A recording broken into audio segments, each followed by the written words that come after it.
Pops J, alam mo, dito tayo ngayon sa harap mismo ng Davao City Hall. At dito sa gilid ng Davao City Hall, Pops J, ay ang Rizal Park sa San Pedro Square kung saan nagtipon-tipon ang mga taga-suporta at mga Davaoenyo sa pagkundina sa pag-aresto kaya dating Pangulong Rodrigo Duterte kaninang umaga. Nagtindi sila ng mga kandila bilang pagkundina sa hakbang ng gobyerno na arestuhin nga itong si dating Pangulong Duterte. At hanggang sa ngayon na Pop J ay unti-unti pa rin dumadami at dumadagsa ang mga Davaoenyo at mga taga-suporta ng dating Pangulo dito mismo sa San Pedro Square kung saan ginaganap ang itong candle lighting activity. At sa ngayon, nagpapatuloy itong programa at may kantahan,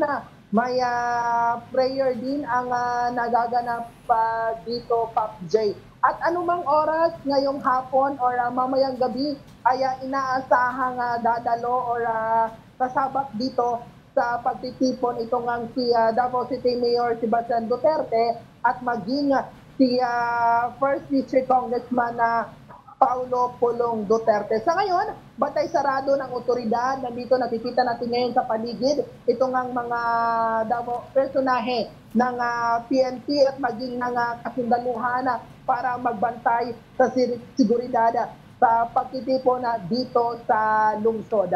Pop J. Bril, bakit nasabi ni Davao City Vice Mayor Duterte na politically motivated yung pagdakip kay dating Pangulong Duterte?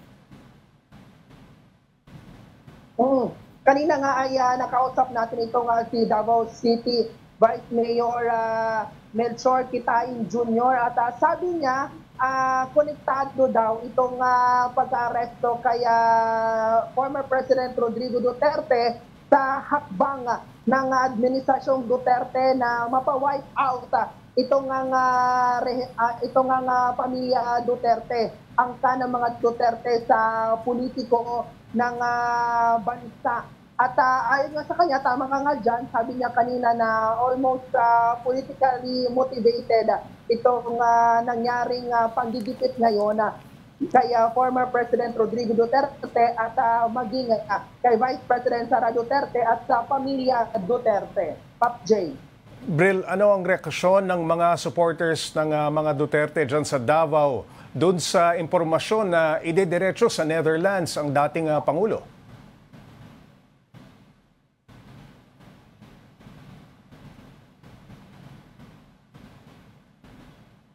Bril?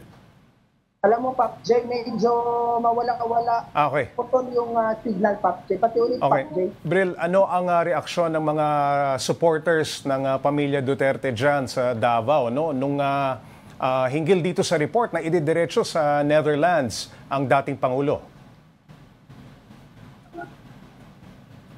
Alam mo, Pops J, kanina nakausap natin ang ilan sa mga Davaoenyo at maging mga supporters ni former President Rodrigo Duterte. Hindi lang mga Davaoenyo ha, kasi may nakausap din tayo, may na-interview tayo kanina nga galing pa ng Basilan, galing pa ng Sulu, galing pa ng Tawi-Tawi at lumipad sila patungo dito sa Davao City nang malaman nila kahapon ang hinggil sa pagka-aresto ngayong araw ni former President Rodrigo Duterte. At ang mga reaksyon nila ay galit na galit nang gagalaiti sila sa administrasyon ni Pangulong Bongbong Marcos at gusto na nilang mag-resign itong si Pangulong Bongbong Marcos dahil nga sa panggigipit nito ng kanyang administrasyon sa pamilya Duterte. Pop J.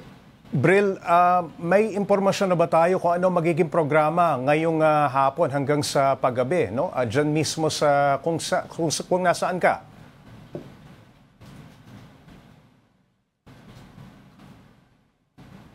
Yes, Pop J, alam mo, hindi ko masyadong marinig yung ano mo kasi medyo putol-putol yung signal. Bril, may impormasyon na ba tayo kung ano ang programang mangyayari dyan mismo kung saan nagtitipon-tipon yung mga supporters ng pamilya Duterte?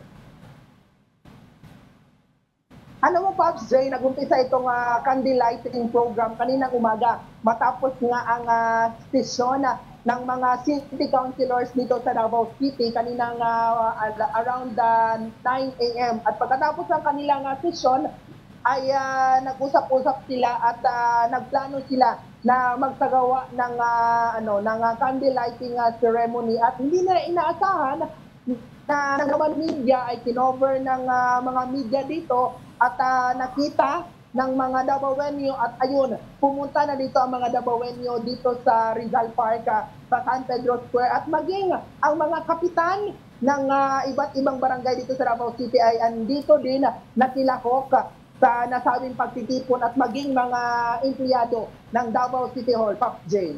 Alright, maraming salamat News 5 correspondent Bril Montalvo.